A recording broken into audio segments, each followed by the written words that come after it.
Good morning, good afternoon, whatever time of day it is that you are listening, folks. Thank you very, very much for listening. Today is the 2nd of December, and the year is 2025. Welcome to yet another edition of The Coping Hour, hosted by Nicholas Hinkle, a.k.a. Motonoa, back after a holiday weekend here in the United States. Holidays are running wild. They're running amok. It was just Thanksgiving here in the United States. Best holiday on the calendar is a question there to be answered. Maybe it's in pretty strong contention, especially when you think of it not just as a holiday for, family reasons, but for the sake of sport here in the United States.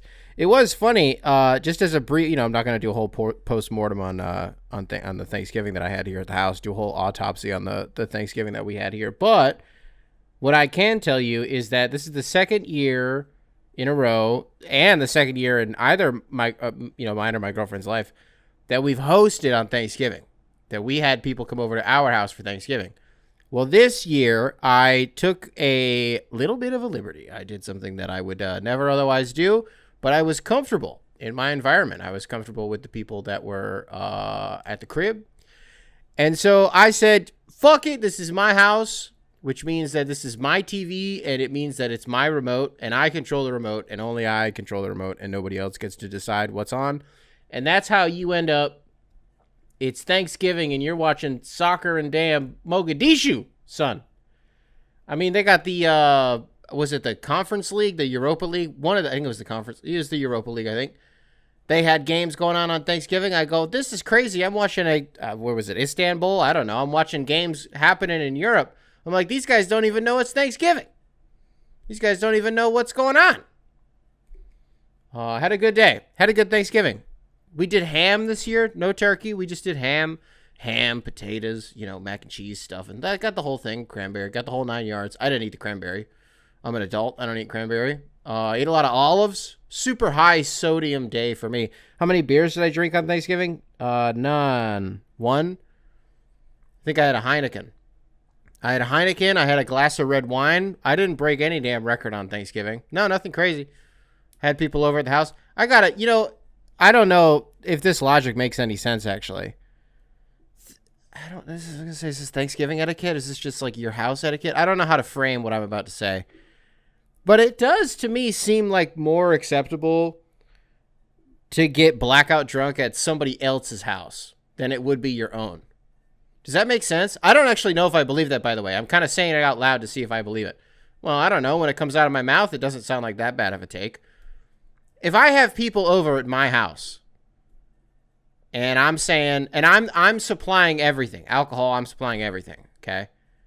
And I get blackout drunk, which I don't do anymore. How many times have I been blackout drunk, like actually blacked out in my life? Once or twice. It's happened. It happens. Especially when you're underage. You don't know your limits. You don't know your body at all. You drink too much. It happens. Whatever.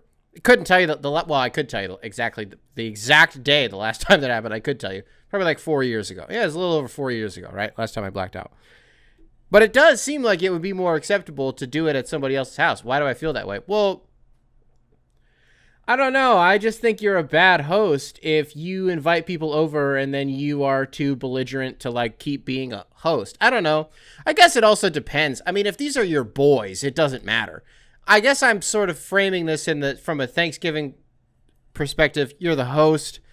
Is it the right thing to do to ever get too drunk on Thanksgiving? Well, maybe it's not good behavior, but I'm not going to denounce it on this show. I mean, millions of people around the country, just a couple of days ago, got way too drunk. Maybe some bad things happen. I said to my girlfriend, we're in the car on Wednesday, the day before Thanksgiving. We're in the car, we're just running some errands. I say to her, I go, you know what's funny? I go, there's somebody, man, woman, or otherwise, walking around the country right now, and they have no idea that in 24 hours on Thanksgiving, they will be making a scene, and they will be ruining the holiday for everybody else. I go, I don't know. That guy might be driving right next to us right now, for all we know. Somebody's walking around right now and has no idea that they're about to be a massive fucking capital P problem on Thanksgiving and destroy it for their family. So that person's out there, right? She kind of laughs, and she's like, yeah, whatever. It's Thanksgiving night. We're watching the local news, CBS News Chicago. A guy in the burbs got into a fight with his family on Thanksgiving. I would imagine alcohol was involved. That, they show a picture of this guy. There's no way it wasn't.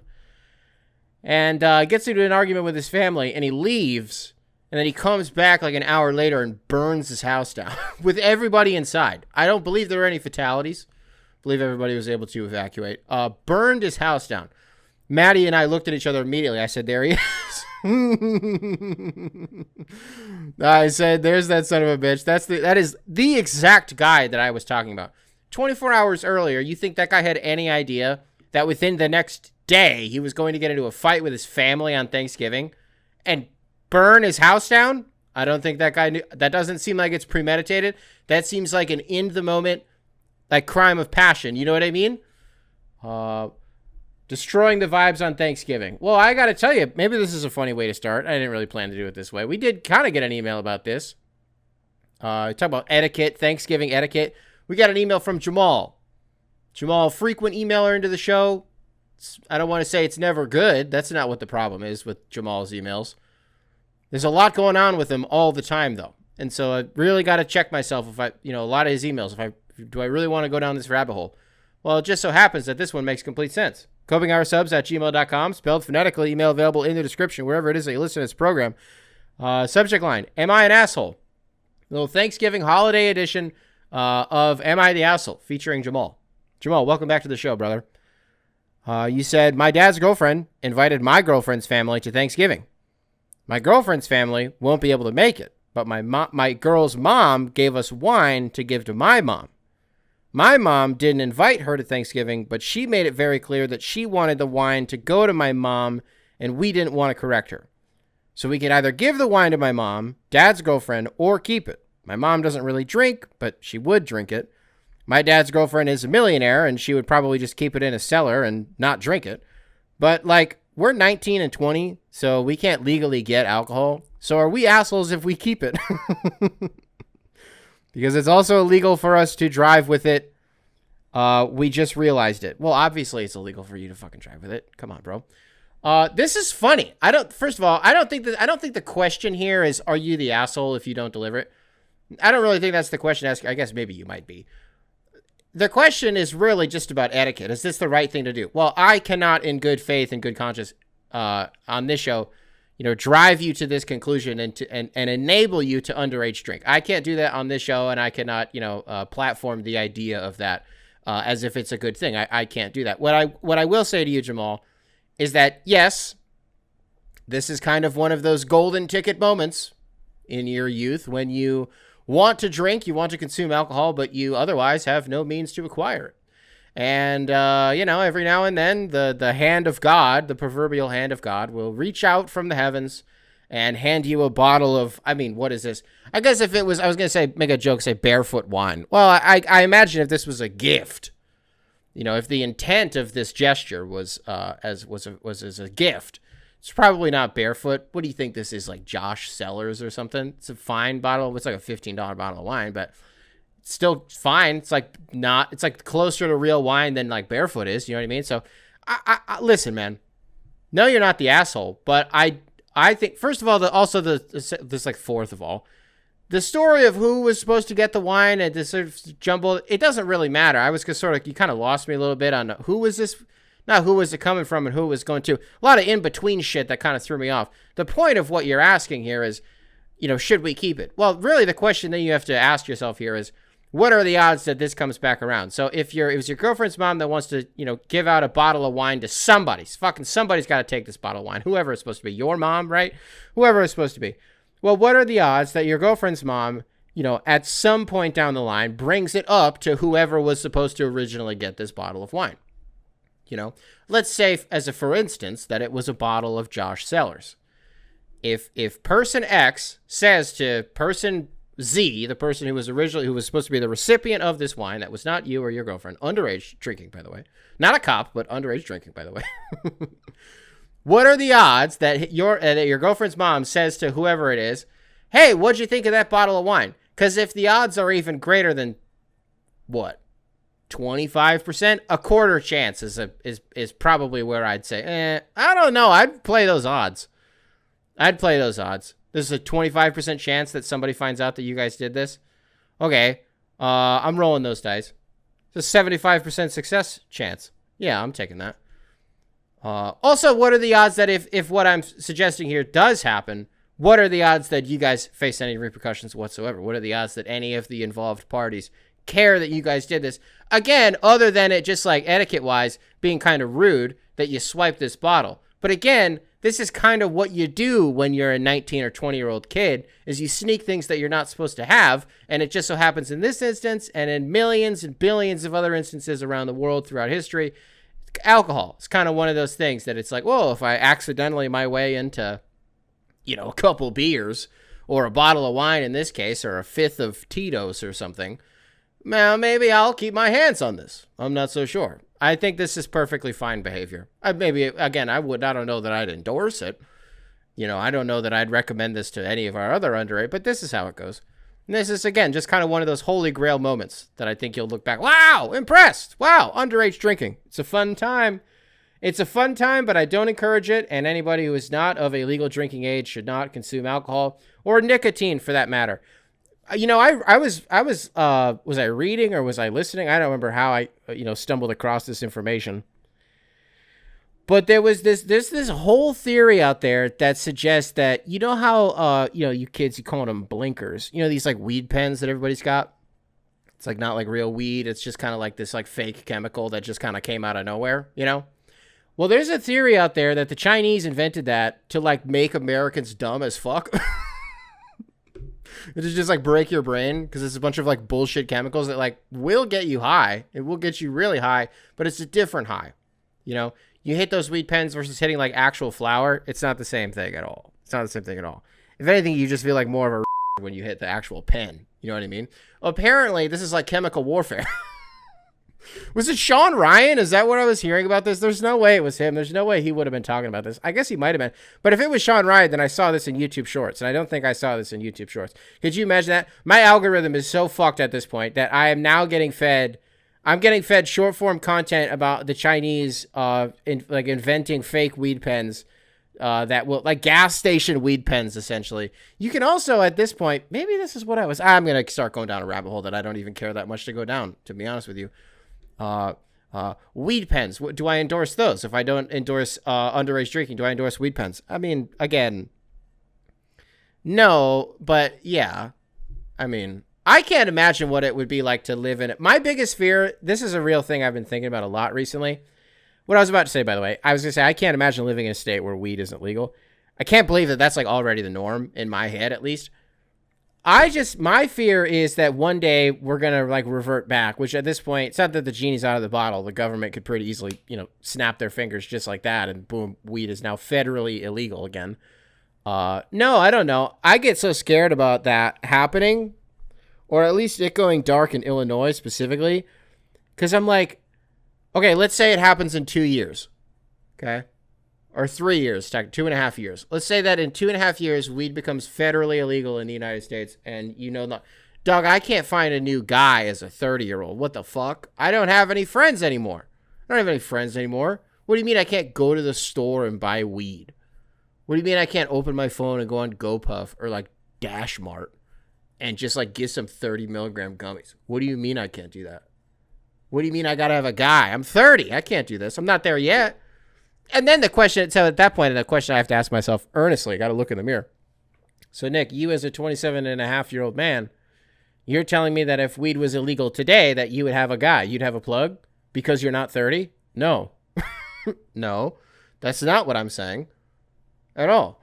Also, because I just think we've kind of lost that recipe a lot. I don't know, like, it always amazed me, man. Like, the kids that you would grow up with in high school that were, like, slinging weed or, like, pills or something like that. The kid that I knew who was slinging pills, he was like, dishing muscle relaxers and shit like that when I was in like 9th grade. So what are you in 9th grade, like 13? Well, he was just stealing all that shit from his parents, Klonopin and shit like that. He was just stealing it from his parents' cabinet and just selling it at school. You come across these 15-year-old kids, though, when you're in school. Where the hell are you getting weed from? How do you go through the system? Look, if I really wanted to figure it out, it's not that hard. These guys have older brothers, they got cousins, they got whatever the fuck, right? This is just kind of how it goes. But this is kind of what I'm saying, though, is at this point, when you live in a society where it is not federally legal, it's on a state-by-state thing, I think at this point, I actually don't know off the top of my head one way or another what I'm about to say, like which part of this is true. I don't even think it's half of the states that weed is legal in, but I don't know off the top of my head what those numbers are. I would imagine it's like closer to 60-40 illegal in the United States, but again, I don't know. I've really only lived in the last few years since this became like such a big thing in the United States, weed becoming legal in certain states. I've only lived in Michigan and Illinois and California where it's all legal, so it's just not really something that I've had to, care too much about. No, I don't know. You're telling me that if I'm spending a lot of damn time on this, brother, but it's interesting. Where are those kids? Where are the 13-year-olds going to learn how to sell weed? Because all of their elders, they've been off of that shit for 20 years. All they got to do is, well, everything I said before. They just go to the store. They go sit in the dispensary for 30 minutes. They place their order ahead of time. They might be in and out of there quicker than that. They show up to the dispensary every 4 days. The people at the front door, they don't even need to check ID. I know this guy. This guy's good. This guy checks out. You can let him through. They got this big fucking maximum security door. Some of these dispensaries are crazy with how airtight they are, man. It's crazy. Like you're going through the fucking Pentagon with how airtight this shit is. No, I don't know. Don't make weed illegal. Don't do it. There's no way that they would. I've clearly got nothing else to say about this. copinghoursubs@gmail.com. Spell this. I'm not doing an email. I'm not doing an email, actually. Because I wanted to start the show with this, and we're 15 minutes into it, and I haven't talked about anything yet. Hey, we're going to keep this really quick. I just wanted to talk about the Sixers for 2 seconds, okay? Just want to talk about the Sixers for 2 seconds. Been watching a lot of them this year. Like, for no reason whatsoever. It was just the other night. I was watching it was the last NBA Cup game. Who were the Sixers playing? Was it Brooklyn? I feel like it might have been Brooklyn that the Sixers were just playing on, like, Friday or Saturday. I don't know, man. I don't know what it is about the Sixers team that, keeps me so dialed. I don't particularly like them that much, other than the fact that I like all their players. But you look at Edgecombe and, we talk about how well he's playing in the start of the season. We've covered him a bit and Maxey. And I made a post the other day. It was in the middle of the Magic Sixers game that was happening on Peacock last week. And in the middle of Anthony Black doing voodoo shit that he has literally never done before in his life. Anthony Black has like 20-something odd points in a quarter, and he gets his career high, and he's an exclamation point in that game at least. He was an exclamation point on an Orlando offense that people had otherwise started to have some questions about, but not like bad questions, not like questions parenthetically like negative connotation, like derogatory, not like derogatory questions. But man, this Paulo Banchero situation, this is supposed to be about the Sixers, but I guess it's just about hoops. Who the fuck cares? No, I don't know. How long has Paulo been out? Like 2 weeks? I don't even think it's quite been that long, but he's a week or two. So as soon as he went out, the Magic start offensively going up on a rocket. Desmond Bane's starting to play a little bit better. He's hitting his shots a little bit more. Matter of fact, I think it was that game against Detroit. Desmond Bane had damn near 30 if he didn't have 30.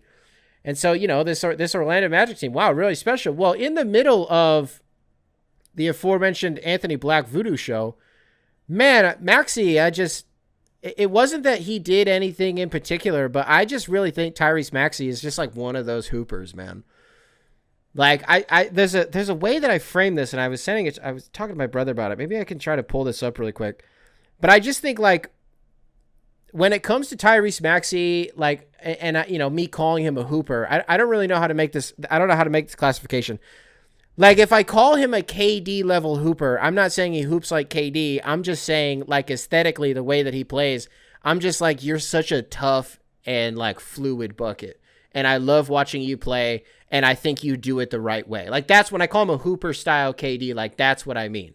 He does things the right way, and he just plays the damn game, and he lets the baskets come to him. I'm not going to be able to pull up the way that I was framing it, but it was basically that. I really, really like his game, and I don't really know, I don't really get what the Clippers. I'm thinking about Paul George, that's why I said the Clippers. I don't really understand what the Sixers are supposed to be. Like the best case scenario for them this year is what? Like, because at this point, we've kind of crossed the threshold with Embiid. And I think at this point in his career, I don't know. It's going to be annoying when, within the next 2 years, I don't know how many, this might happen like 5 times for all. This is kind of generous to say this. What I'm about to say could happen 5 times. But there will be a handful of times where Embiid, for like a week, just goes berserk. When he's as healthy as he can possibly be, maybe he's just dealing with like a grade 1 hamstring or some bullshit. Nothing that serious, something that he can play through. Grade 1 on Joel Embiid, that guy's going to be out for 2 weeks. So I don't know exactly what minor injury I'm looking for here, where he's going to go berserk and, people are going to talk themselves into it. They're going to talk themselves into the Sixers, and then, he's going to inexplicable his way into, another injury. And so I don't know what the best case scenario for him is at this point. And again, for the Sixers, like, I don't know. Oubre's played really well this year, and I think Andre Drummond has played, about as good of basketball as you could possibly hope for a guy that is otherwise probably not going to be on the team for like another year and probably won't be in the NBA for, it doesn't matter. What am I doing to Andre Drummond? Why am I doing this to him? He's had a strong season. It's frustrating though to watch this Sixers team and think to yourself, like, when everything's kind of rolling and Embiid is like in the middle of one of his 20-minute a night games, because he can't play more than that. Otherwise his fucking body's going to fall apart. You watch the Sixers and Quentin Grimes shooting the ball well, and I'm just kind of like, damn, they're really like a spot up shooting, defense playing, small forward away from being like an actual team.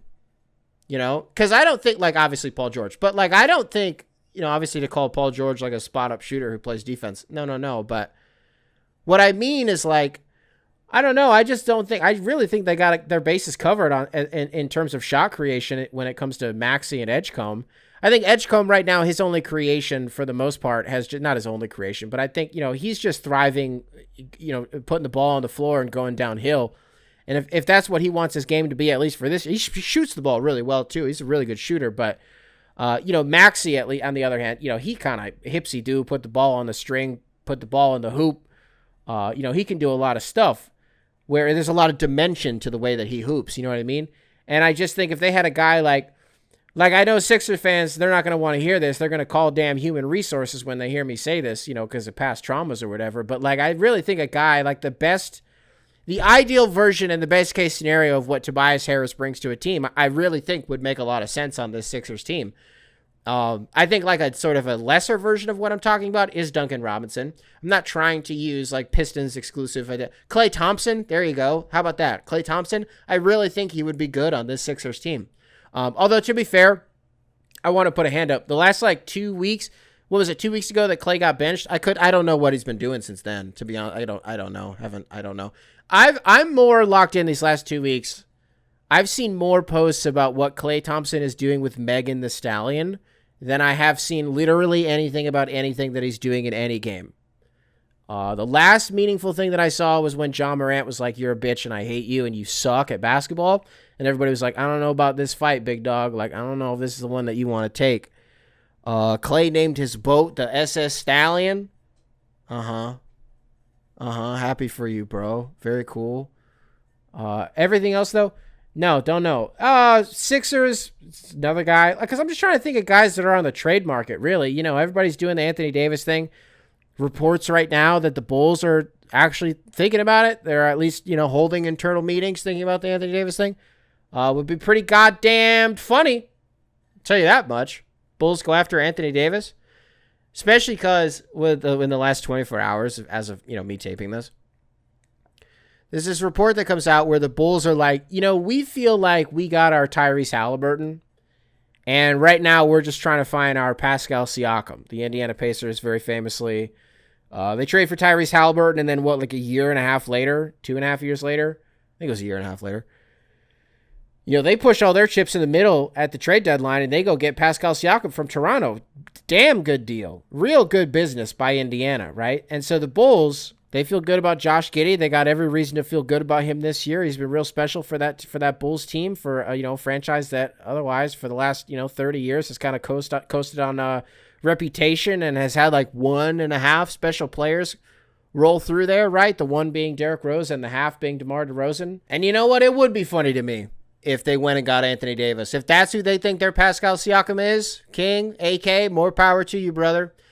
Big time like Gar Pax vibes if they go get Anthony Davis. It's just funny to me. You bring the guy home, how that goes with guys throughout NBA history, it's kind of a coin flip. I don't imagine for a guy like Anthony Davis him being, hashtag home would be that much of a problem, especially at this point in his career.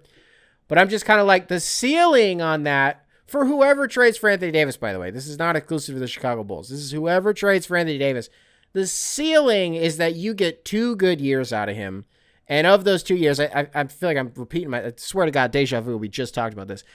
You get 2 years out of him, and if you're lucky, you'll get 80 games total. That's what you're trading for. And so, which, by the way, not such sweet business. Trading for guys that you don't really know what the longevity of the move is going to be, but right now it seems like it's a smart idea. That's how you end up being the Clippers. That's how you end up being the Clippers. And this this Oklahoma City team that owns Los Angeles' first-round pick outright this year. The Clippers are a dumpster fire.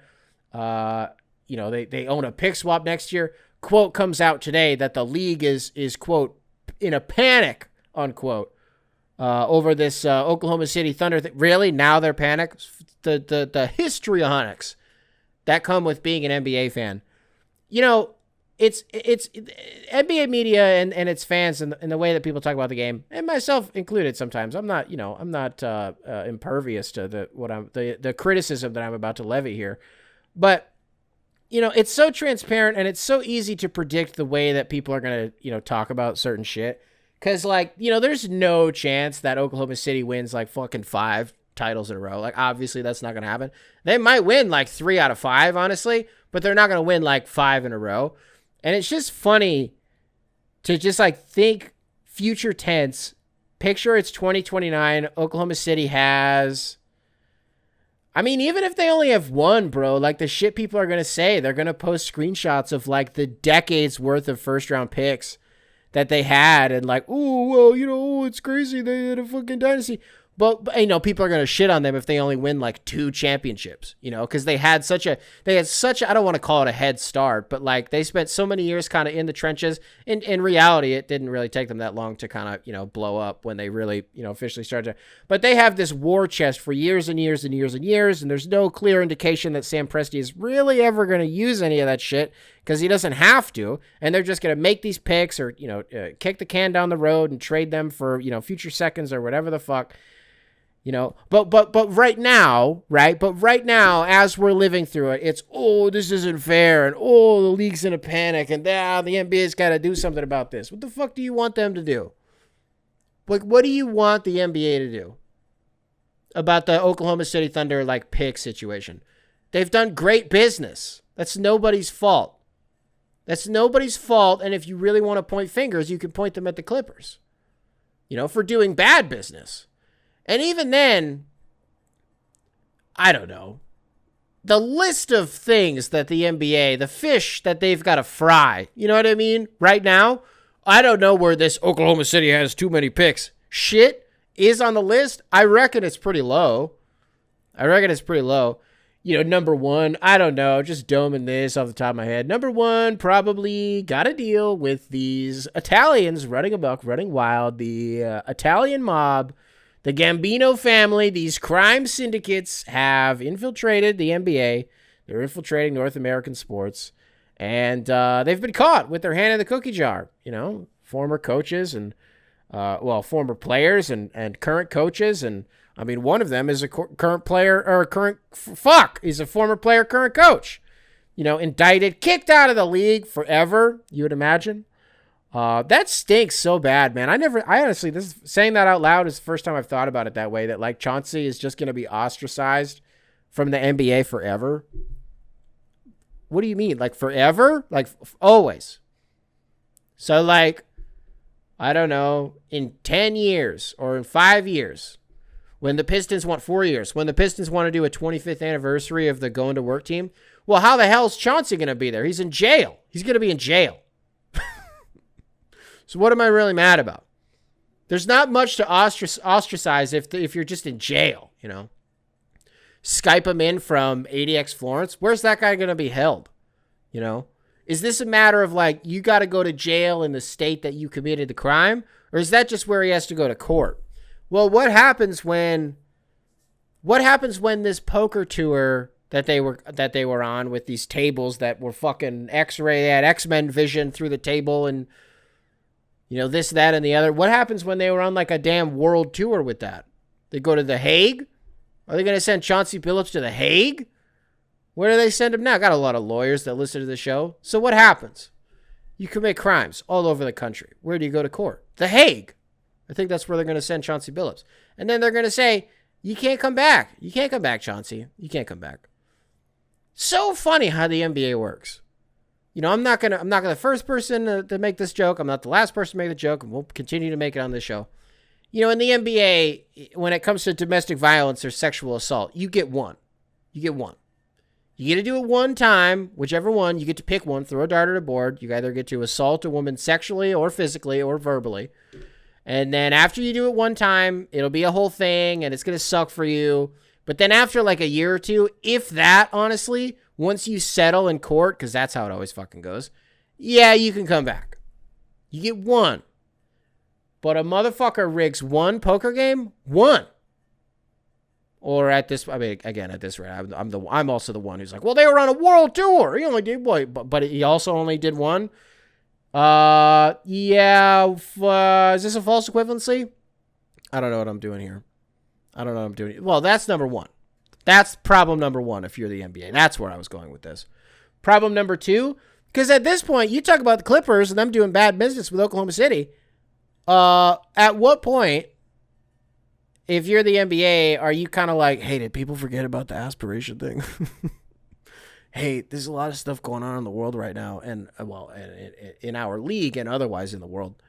Do you think maybe people forgot about that? Because it's going to be, what do you think, the All-Star game is when, I think that's roughly the timeline that they laid out, when all this came to light in like August or September.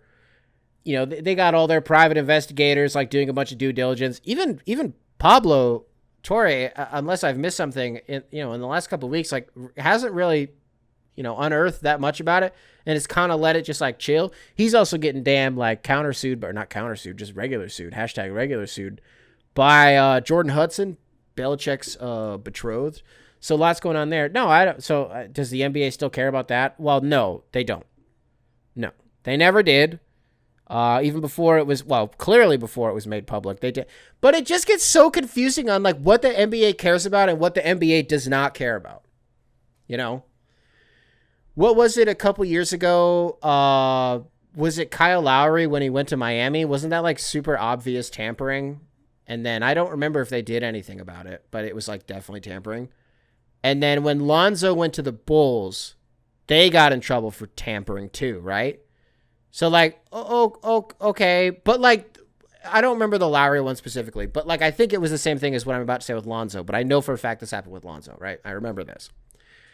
So it was kind of that thing that like always happened at free agency. Like before they opened the moratorium, at 6 p.m. on June 30th, back in the day when it was back in the hashtag day when free agency opened on July 1st at midnight, the second that the clock hit, Woj and Shams would dump their drafts. Okay.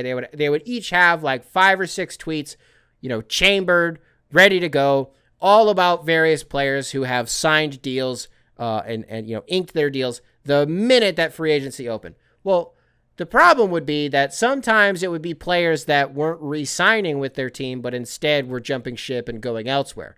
So how did they sign these contracts without tampering the millisecond that free agency opened? Well, it's because they were motherfucking tampering. It's just kind of like a sort of unwritten like rule, like you're allowed to do it. We're going to free agency, like whatever. Unless you're Lonzo and it was too high profile, you're too big of a player, and it was too obvious what happened. I mean, the months leading up to him going to Chicago, it was the biggest open secret in the NBA that Lonzo was going to go to the Bulls. Right? The Bulls. It was the biggest open secret in the NBA that he was going to go there. The NBA had to do something about that, and they had to lay down the law. You're telling me they had no idea? They had no idea about this Kawhi business? Talk about tampering. You talk about cap circumvention. They didn't know. Okay. We'll see. We'll see what they did know and what they didn't know. I feel like if this was, I don't know what team to like name. There's nobody who's sort of like the punching bag of the of the NBA. Like, I don't know. Is there a team that like the commish like clearly hates? No. Adam Silver, I think, does a good job of being perfectly impartial. And I don't even, by the way, at the flip side of that, I don't think necessarily that there's a team that Adam Silver like favors. It was super easy with David Stern to be like, yeah, that guy loves the Lakers and that guy loves the Celtics. It was easy to surmise that because he talked about it all the fucking time, how much he loved those two teams, right? And that's also kind of why I thought it was so weird that the NBA made like a stealth announcement about NBA Europe. Like a week or two ago, they kind of just like casually float out there, but like don't put out any official messaging or like press release or anything. It's all like fourth-rate blogs that are reporting that NBA Europe is officially a go. And in a couple of months, when the Grizzlies and whoever else are playing in, I think, London and in Berlin, and they're actually in Europe, okay, then the NBA is going to start to, I just feel like, do the actual rollout and, talk more extensively about NBA Europe when, some of these, clubs are more defined and maybe some existing ones, already, agree to sort of make this transfer over to NBA Europe. I just feel like that's such a massive thing to be able to throw out there and but I guess they haven't had to. Why would they need to do that? Well, I'm still talking about the aspiration thing if they want people to get off their ass about that. But again, at this point, I just don't think people care. I think there's just so much else going on. Again, if not just within the sport of basketball in the National Basketball Association, then in the world. It's just kind of like how shit goes. We're really mad about something. How mad, though? That's kind of another question. It's like, how mad really were people or are people about the aspiration thing? Mad? Like furious.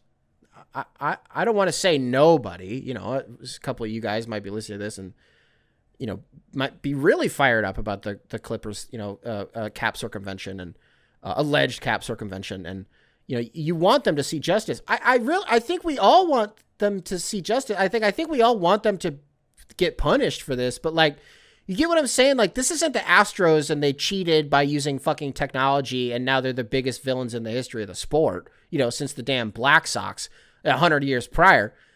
No, like, this isn't like, I think maybe some of it is just because it's the Clippers and just the way that they always, the way that their playoff exits go or the way that their regular season's finished and they stumble through, guys get hurt and, however it goes, like they just don't have success. And so I just think it ends up being a little bit funnier than anything else. And I really just, there's not rage. The same way, man, isn't this interesting? I actually don't know if it is, but I just hadn't really thought about any of this like this. Like, there's not rage about the mob shit in the NBA. I don't think any of us are like mad, like fuming mad. I think it's a mixture of emotion. And I maybe we'll try to identify some of them here. One of the emotions is like, yeah, we all knew that something like this was going to be coming along eventually. Even if, poker games aside, what Chauncey may or may not have done with some lineups or what Damon Jones, what information he may or may not have fed to some people and who may have sort of been privy to that within the Lakers organization.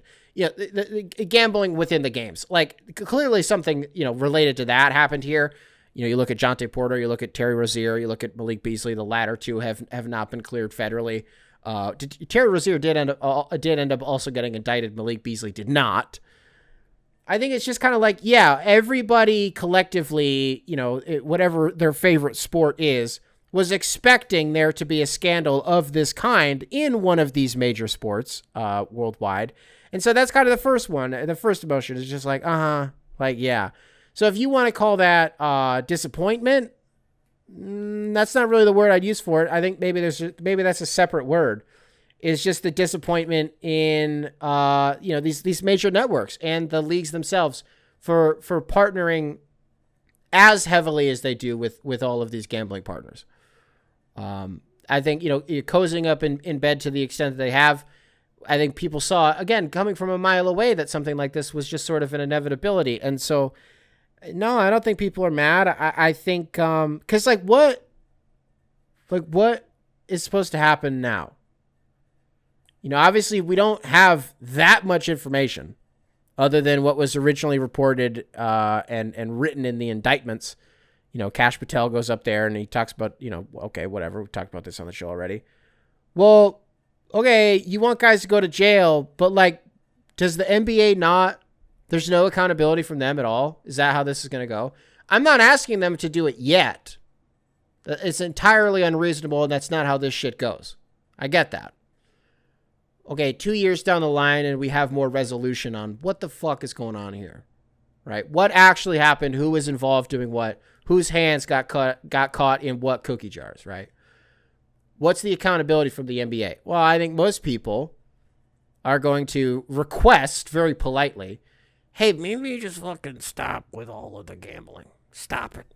People don't have problems with the idea of gambling, right? Maybe it's degenerate behavior. It's sinful behavior. It's whatever. You have problems with gambling. Like, okay, whatever. But like, that's not what the main issue is that you are able to gamble, right? It's just that, how much it's, but like Amazon Prime, when these games, like when I use League Pass through Prime, right? So every Pistons game I watch is through Prime, unless it's, on Peacock. And they have in their UI on my Roku, like while you're watching the game, you can live track your bets if you just like scan a QR code and like sync up your account, shit like that. I hate that rocks. I hate that that's cool, usage of the UI and like actually doing something with it. I think it's cool. It's intuitive. Is that the right word? Yeah, honestly, I think that it is. It's called not called the smart TV for no damn reason. It's pretty smart, pretty intuitive. Where am I even going with this? Well, I don't know. I'm just not mad about it. Because other than them breaking away from gambling partners to to some extent, whatever it ends up looking like, okay. What else? Because I don't think that the TV networks are going to be too happy about that. Namely FanDuel Sports Network. But I meant specifically, like Sinclair. Yeah, they're going to be mad about that. Well, if I'm Prime, if I'm NBC, like this ad revenue matters. And what you're generating, if you're the NBA or any of these other major sports leagues, what you're generating from BetMGM and from FanDuel and from ESPN Bet and yada, yada, yada, won't be replicated anywhere else. It won't. And so that makes it harder for the broadcast. I'm getting into the weed. My wires are getting crossed right now. That makes it a harder pill for the. And then, by the way, if this gets really bad, what does viewership look like? It's another reason that the TV networks, I would imagine, monitoring this situation very closely. The NBA's got a lot of problems right now, bro. They're in deep shit. But I don't know if anybody cares. copinghoursubs@gmail.com, spelled phonetically. Email available in the description, wherever it is that you listen to this program.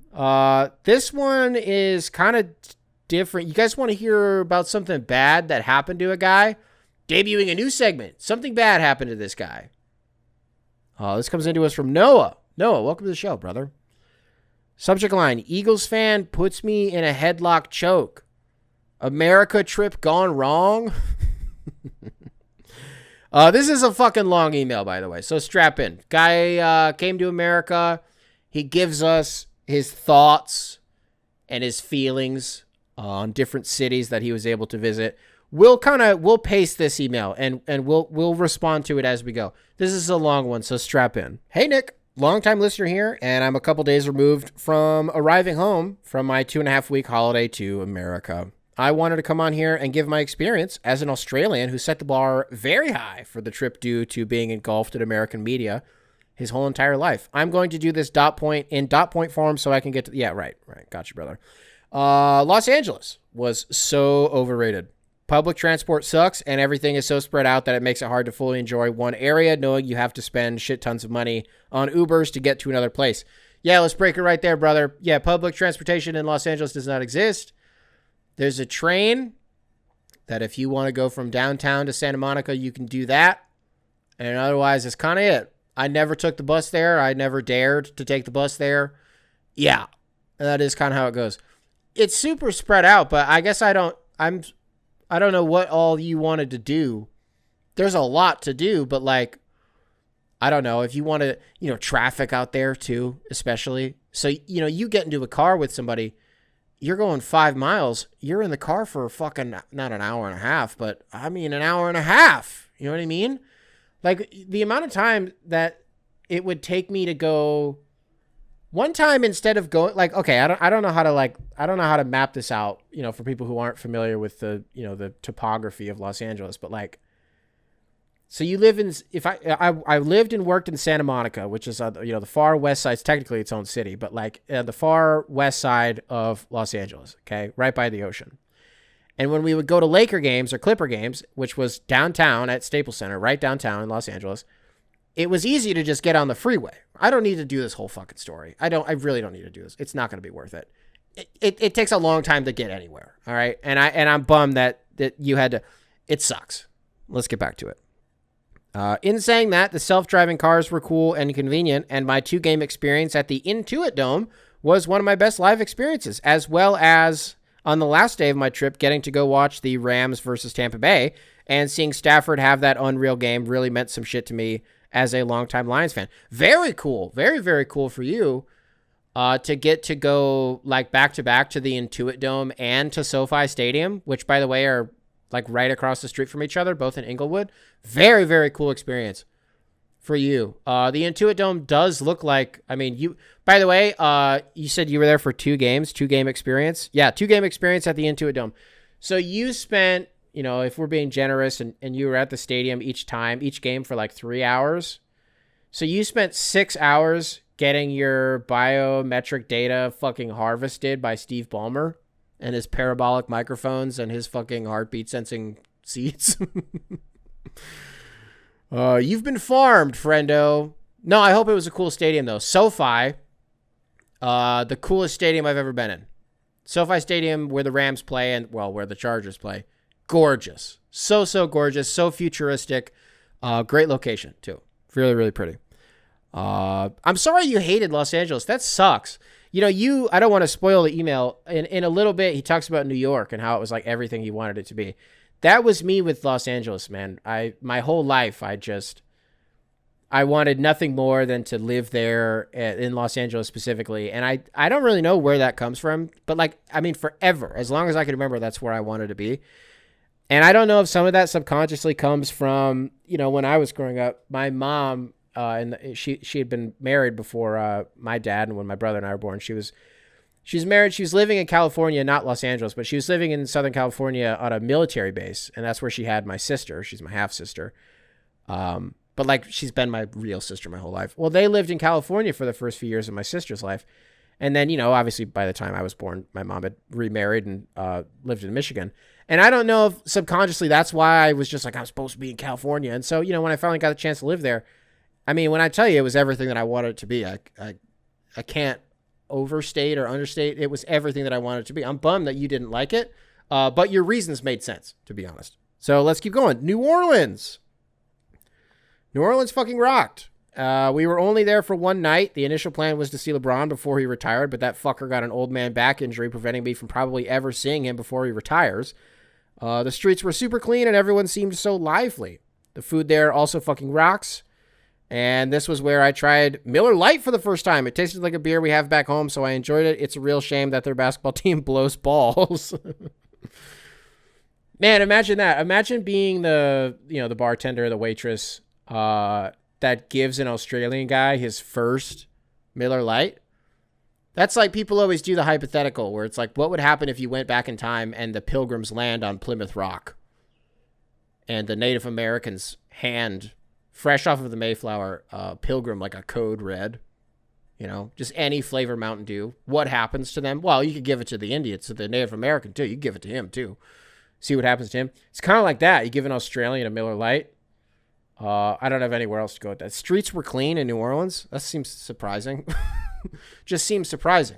I'm not saying, not making any mean jokes. I just assumed for a town that is known as being like the party capital of America, that it wouldn't be very clean. Okay. All those, is that French Creole blood? They get big, they got a bunch of cleaners down there. Surprising to me. Happy you had fun. Definitely. I've never been to New Orleans. I kind of doubt I'll ever go. Completely believe you on the food though. Super duper believe you. I just don't like, seafood, crawfish and shrimp and all this. I don't like it. all this stuff that's in a gumbo. I'm like, I probably like half of it, but there's probably about half the shit in there that I don't want. So I'm maybe a little bit too picky of an eater, but I'm glad that you enjoyed it. Sucks that that sucks for you about LeBron. You know, and that's something that I just don't think about. I've gotten to see LeBron play 10 times maybe. And that's really stinks for you. I'm sorry that you didn't get to see him in that. Yeah, I mean, there's no chance that you'll ever get to see him. I mean, there's no chance, right? So that really stinks for you. At least the city was nice, though. New York was truly the place I dreamt about as a kid. It's the only place on the entire... By the way, something bad does happen to him at the end of this email. I just want to say that. I'm really sort of burying the lead here. I told you it's a long email. New York was truly the place that I dreamt about as a kid.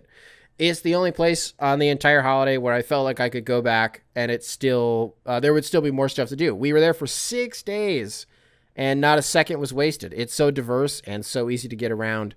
And was truly just the experience of a lifetime. Yeah, I mean, I got nothing for you there. The public transportation in New York is probably the best in North America. It's probably, Toronto's is really good too, isn't it? So if we go, I mean, I said North America, so yeah, I could say Toronto. Probably New York, Toronto, if I'm right about it being really good, which I'm pretty sure it is. And Toronto too, and then I would say Chicago's probably 3. But, yeah, cool. Glad you had fun. Vegas, this is the last city. And then we get to the bad thing. Vegas was so overrated. We weren't even there for F1. We just completely forgot it was on before we booked everything. And once we were there, it made everything an inconvenience because all the roads were shut down.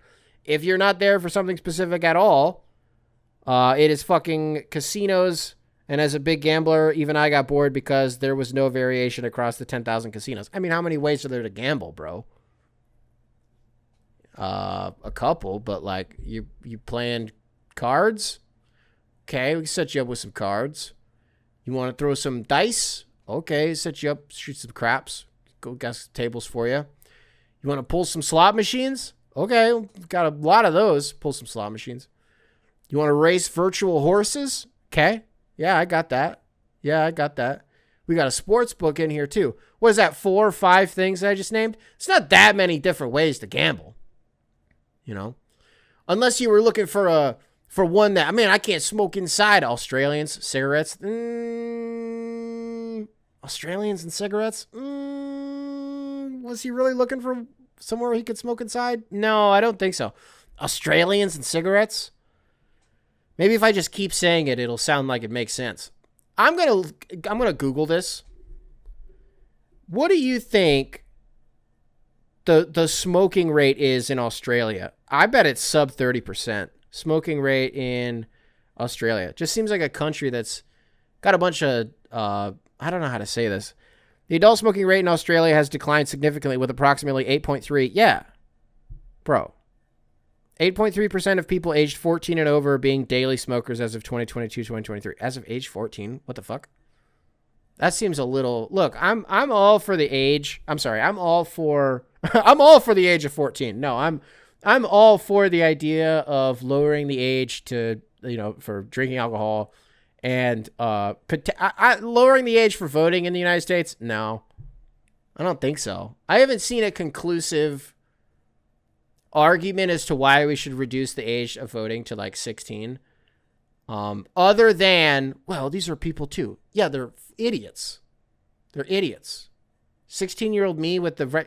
Because if you let 16-year-olds vote, then you have to reduce the ages of so much other shit, because otherwise they're not voting on anything that impacts them at all. Well, that's completely not true. That's what I just said is completely untrue. It's a fallacy. It's fiction. I've made it up. It will affect them. What? So they don't get it? Was what? So they can't vote on their future? I'm kind of talking myself into the idea, to be honest with you. But it's mainly because I just think that there's going to be a big reason that I'm not thinking of, that I'm going to feel really dumb if I say that it shouldn't happen. But I just know that 16-year-olds are fucking morons. Probably shouldn't be able to. 8.3% of people smoke in Australia. I said sub 30. Well, I was right, but I didn't think it was going to. So I'm right. This guy was not looking for a place to smoke. I said something bad happened to him. Why did we get there? I'm sorry you hated Las Vegas. Everybody who has ever been to Las Vegas has pretty much hated it. From what I've talked to. You get to see the Sphere. big bucket list thing for me. Not even to go inside of the Sphere, just to see it. I just want to see the Las Vegas Sphere. I'd settle if it were from a plane. And now we get here, folks. Now we get, I mean, you write here, Noah, you wrote, now for the bread and butter. This is where something bad happens to him, folks. My girlfriend and I went to the Eagles-Lions game in Philadelphia on Sunday Night Football, and it was the experience of a lifetime, as I never thought I'd be able to see my football team that I followed for a majority of my life. It was just super surreal for me, and I even got emotional when watching them run onto the field. I'm going to break it right there. Sports, ladies and gentlemen. This is what sports is all about. I love this, man. I love this. You know, of course, it's easy for me to say this. You're rooting for the same team as me, and so, no, this is cool no matter what, you know. Like when over the summer, when Manchester United came to Chicago, I'm not a United fan. Like, they're not my number one team. I think they're cool as like a, you know, as sort of like the royalty of the sport. Like, I acknowledged what was in front of me, and it was really cool and to your point, sort of emotional to sort of, you know, to be able to acknowledge in real time, like, hey, I'm probably never going to get to see them again. And this is like a one-time thing, and I've gone my whole life. Like, it is different. You know, I didn't go my whole life watching United, but you get what I'm saying here. As an institution of the sport, it was very cool. Now, the Lions are sort of a reverse institution of the NFL, but still very, very cool for you. Sorry that the game sucked. That wasn't really a good game to be at, but I'm very happy that you got to be there. Anyways, it was just super surreal for me, you know, got emotional, blah, blah, blah. Not blah, blah, blah. I was wearing my Gibbs white jersey, and I knew that would come with troubles as I was going into enemy territory. We foolishly made the mistake of exploring Philadelphia. Which is just I'm breaking the email a lot and just not reading the goddamn thing. But just to say that I was foolish in my idea of exploring Philadelphia is just conceptually very funny. We foolishly made the mistake of exploring Philadelphia 6 hours before the game. The whole time I'm wearing this jersey, and anyone that I walk past would throw some friendly banter my way, except for the odd people who would take it a bit too far by calling me slurs. Anyways, besides the point, we managed to find ourselves in a bar to watch the 4 p.m. slate. And that was the night that I got to talking to some Philadelphia fans who started off with friendly banter in the line. And after I explained that I'm actually not from the country, they were super nice to my girlfriend and I, and I'm really happy that I got to talk to some nice Philly fans before the experience that was about to come. We got to go to the game, and I had someone from Grand Rapids in front of me, and we were just talking about things that Detroit fans would talk about. We get to halftime, and my girlfriend and I needed to go to the toilet, so we got up. But on our way back, I have this Eagles fan on the older side, and on the older and more horizontally challenged side, just booing and hurling abuse at me. It's a close game at this point, and I didn't want to make more enemies, so I'm just smiling and saying, yeah, haha, whatever, man. Just trying to ignore him, but he keeps booing me, and then he grabs my shoulders from the front and starts shaking me, and I'm just thinking, whatever, that's a bit weird. And I get free and say, don't put your hands on me. He just smiles and fully puts his hands by his side, so I'm thinking he's done. I get past him, and he wraps both his arms around my neck, putting me into a chokehold, and starts shaking me to the point that other fans around us had to get him off of me. I knew Philly sports fans were bad, but that was only from online Twitter dorks. I didn't know it translated into the real world like that, and they're full-on pieces of shit. Anyways, this leads into my question. Have you ever had any bad experiences with opposing teams fans at live events, or was this just an outlier for me? Now, first, brother, thanks for the email. You know, of course, the obligatory, I'm sorry this happened to you, and this is terrible, and this sucks. And if at any point in the next, you know, however long I talk about this, if I laugh, I'm not laughing at you. I mean, it's funny. It's not funny, but it's funny. You know, I'm really sorry that this happened to you. Have I ever had something like this happen to me? No, I would be in jail, bro. I would be in, oh my God. Oh, give me a reason. Give me a reason to put hands on somebody, please. I'm not punching. I'm not fucking Floyd Mayweather, but I'm going to do some really dark shit, some dark web shit. You know what I mean? So no, this hasn't happened to me. And what's funny is I'm lying because it technically has, you know, talk about going to Lakers games and stuff in this email. Well, one of the games I went to, so remember when LeBron as a 36-year-old closed fist punched a 20-year-old Isaiah Stewart, and Isaiah was bleeding everywhere. And then he tried to kill LeBron James, very famously tried to kill LeBron a couple of years ago. So he got suspended for a game or two. His first game back was a couple of days later in Los Angeles. He came back from suspension against the Lakers. I was at that game after he tried to kill LeBron. Stu's first game back. I was there in Staples Center wearing an Isaiah Stewart jersey. Okay. I'm going through security by myself. And the guy, like the usher who was working security, saw my jersey and he was like, I don't know, bro. And he was laughing. And I was like, you think something's going to happen? And he again said, I don't know, bro. And then just let me go on my way. And I was like, huh, okay. So nothing happened while we were actually at the game. It wasn't until, later where, I'm walking to, like the designated, spot for a lift to come pick me up outside of the stadium. And yeah, like some guys down the block saw my jersey and they're like saying some shit to me and like blah, blah, blah, and like trying to get my attention. And I just like turned around and smiled and like waved and like gave a thumbs up. And I was like, yeah, ha, ha. Because the truth is it's kind of like what you did, man. Like, I'm not trying to be confrontational right here. Like, we're at a fucking game. Like, I'm not going to fight you here, But the second that somebody puts hands, yeah, no, that's crazy. The worst part, I don't need to tell you this. You probably don't want to relive what I'm about to say. The hardest part about, I think, what this guy went through is if you're at that game, which I believe you said you were, with your significant other,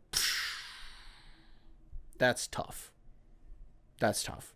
Now, if you have a loving and supporting, other person in your life, they're going to do everything they can to tell you, oh, it's not what an asshole. Like, oh, it's not that big of a deal. Like, fuck that guy. Like, don't even think about him. Like, let's just have fun, blah, blah, blah. And they do everything in their power to just be like, let's get over it. It's not that serious. Like, don't worry, blah, blah, blah. But in the back of your head, you know what I mean? I wouldn't sleep for 2 days. And I'm not, again, this just sounds rude. If I'm like, if that happened to me, I'd kill myself. No, I'm not trying to say that because what happened to you sucks. But it's easy for me to say that I would react differently if I was in this. It didn't happen to me. At this point, I don't know how many beers you had. You're probably just like, you're just excited. You're on vacation, bro. And it's like, it's so funny because it is such a funny representation of Philadelphia fans, because it's like, it's kind of like when it comes to Boston and like them just being racist. It's like they do everything they can to convince you that that's actually not true and that they get a bad rap and they get really fucking worked up about it. The same way that Philly fans get really riled up when people are just kind of like, yeah, I actually think that you guys are pieces of shit, and I think that you guys are like kind of the worst fans. And at least like Bills Mafia, I mean, they're also pretty intense and like pretty ridiculous. At least they're like lovable at all. At least they're like endearing, like even a little bit. I don't know.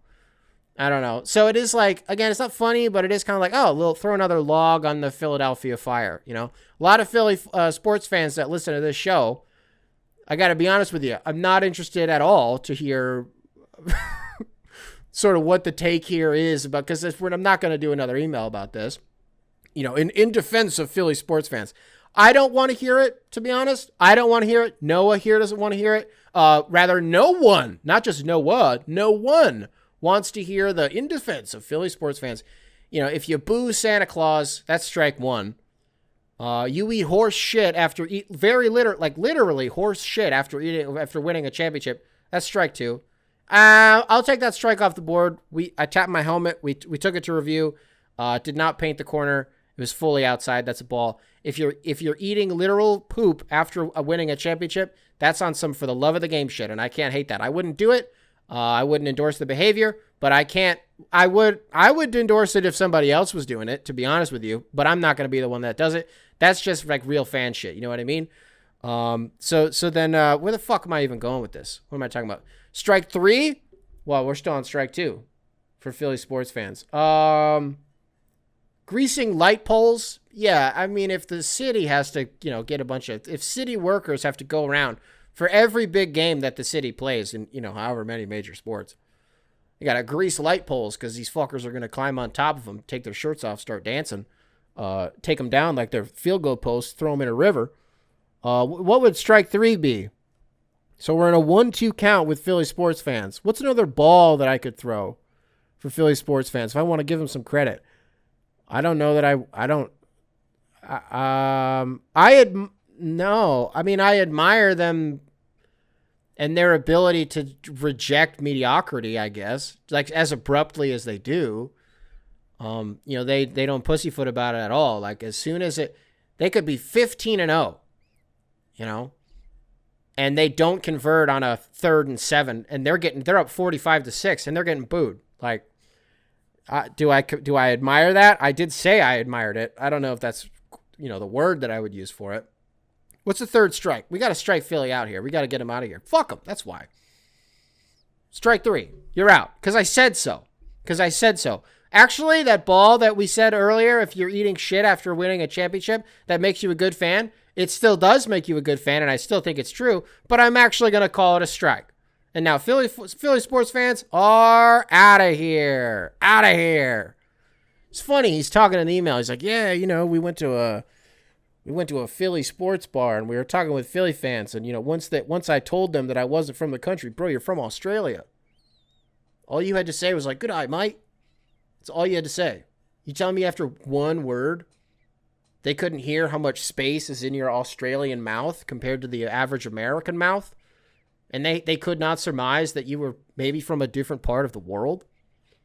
I have so much envy. I don't know that envy is the right word, actually. But, actually, it's the complete opposite. It sucks when you spend your whole life, not that I've ever done this, but, wanting to, come to America, and then you do. And even though it sounds like at least half of your trip, rocked, even the parts that sucked, I think you probably, it was an overall, net positive experience. Like you said, you hated Los Angeles and you hated Vegas. Well, I'm sure you're glad that you did them, though. Even if the places weren't what you thought that they were going to be. You know what I mean? You're not resentful of the fact that you don't feel like you wasted your time. No, but it would suck if I went to, I say all the time on this show, the most offended that I think I've ever been by emailers, by commenters, people who listen to the show, was a month or two ago when I said that the day that I finally get to go to England, I'm going to feel like it's home, and I'm going to be like, oh my God, this is where I'm supposed to be. And motherfuckers flying out of the woodwork, people I've never seen interact with the show ever before. Oh, I think you're going to be really disappointed. The food is not very good, and the weather, and blah, blah, blah. You think I don't fucking know what goes on over there, huh? I was watching the BBC when I was 10 years old, Graham Norton, Top Gear, Doctor Who, Torchwood, Jonathan Ross. I think Eddie Izzard had a damn special on the BBC at some point. Gavin and Stacey, the original The Office, all this shit, bro. I was in the was it Britain's Got Talent? Susan Boyle, ever fucking heard of her? I was in the trenches as a kid with their culture, the way that people talk about American culture and how we run this shit and we dominate everything as far as, television and movies go, and music, by the way, and music, the three frontiers. That was me with English culture, or rather just United Kingdom culture, honestly, because you talk about Craig Ferguson too. I am very acutely aware that the day that I go to England, and if I'm there for, let's say I'm there for a week, I want it to rain for 5.5 of those days. I want my food to have no color and no seasoning. When I go to London, when I get on the damn tube to go to the Shard, I want to have to defend myself from knife crime, all right? I want the experience, okay? So I, again, was offended when people were like, it's not going to be what you think it's going to be. I don't know what I'm getting into. My equivalent of getting put in a damn headlock by a Philly sports fan would be if I go to Manchester and it's sunny for 2 days. I'm going to ruin my fucking vacation is what it's going to do. I want to go to the Cotswolds and be walking around in the damn mud. That's what I want to do. Go to the country. Tell me, it's not going to be what you think it is. I know what it's going to be. I think it's going to suck, to be honest with you. And that's exactly what I want out of my vacation. I want to go somewhere and be like, yep, this is exactly what I thought it was going to be. And then leave. Although Puerto Rico, I didn't. This show really is just a fucking cycle of me kind of just saying the same 10 things over and over in various episodes. And then I'll go a month without saying something. And then I say, it doesn't matter. I'm getting in my own head. I need to end the show. This show sucks. Spotify. I don't know. You guys had you know what? Actually, this is maybe a fun time to, in the last episode, I asked you, Spotify listeners, I said, if I came over to your house and you had to make me something, you had to make me food, what would you make me? You want to read some of those replies and I'll tell you, if I'd eat it or not? Most of these I'm going to eat. From Nate, I would make you some fajitas, as that's the food I've cooked the most by far, to the point where it's a joke between me and my brother that the last thing I've eaten when I see him is always fajitas. Now, you said F-A-I-T-A-S. I assume there's just no J. I don't know what fitas are. It has to be fajitas, right? If you're talking about fajitas, can I get it on a, like you go to Applebee's and someone orders the fajitas and it comes out on that sizzling plate? Can you get me the sizzling plate? I'll eat it either way. I'm just curious. I'd take fajitas over tamales. I'm so tired of tamales and the little case that you got to take them out of, the little corn flour, whatever. I hate that shit so much. Let's see. If you came over to my place, I'd make you some nice homemade meatballs. My mom gave me the recipe. I think she said she found it online, but whatever. And the meatballs come out really nice and moist. Cool. Yeah, I mean, that's easy. That's easy. It seems like it's low prep, easy work for you. So I like that. Seems like you could have a nice conversation with me, entertain your dinner guest while you're making them, So that seems smart. It's safe. It's not painfully safe, but it's safe. It's safe because I'm going to like it. So, you said, I'm glad you asked because we had it last night. It comes into, I'm not saying who most of these are from, so it doesn't matter. Nothing beats mom's spaghetti with homemade garlic parm bread. For dessert, box brownie and ice cream. Now, you said mom's spaghetti with a trademark sign. Are you just like making a joke that, oh, my mom's spaghetti, it's trademarked? Are you making like that kind of a joke? Or did you have the M&M mom's spaghetti like his restaurant? Because I don't know, maybe you live in Detroit, so maybe you had mom's spaghetti. Like the restaurant mom's spaghetti. I'm going to assume you met your mother's, though. You're going to make your mom's spaghetti? Well, then it's not yours. It's not your mom's. It's yours. I guess it's her recipe. Cooking you tomato soup with grilled cheese. You're going to feel warm and cozy. Yeah, again, safe, but what am I supposed to do, bro? We just, say no? No, I'm not saying no to that. Especially right now, it's, we got all this snow over the weekend here in Chicago. Real cold outside, real windy outside. Get some nice cozy soup. Yeah, brother. Yeah, I like it. I like this. Let's see. We're eating my world-class air fryer chicken cut up in tortillas with cheese, spinach, and Olive Garden dressing with some tots. Tots seems kind of like a weird world-class air fryer chicken cut up in tortillas with cheese, spinach. So it's like cut up in tortillas. So is this like a quesadilla? So you're air frying chicken. Great. Cut up in tortillas with cheese, spinach, and Olive Garden dressing. So if it's quesadillas, tater tots seems like a weird pairing with that. Maybe I'm wrong. I trust you. You have the keys to the car. You will get us where we need to go. If the starting point is hungry and the destination is not hungry, I think you'll get us there. Some waffle and eggs, maybe some yogurt on the side. I mean, okay, make it a Danimals.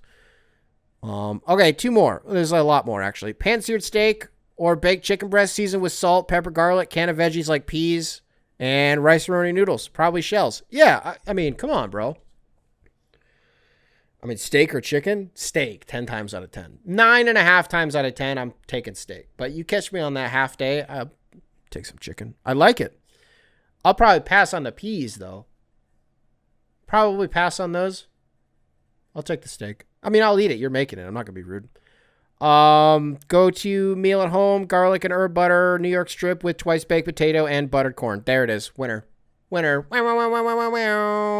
there it is. That's it. Spotify, what's my question this week? Do you want to, is it too, I mean, I can't do a Thanksgiving thing, right? Is there like no, I can't do a Thanksgiving question. I should have done that last week.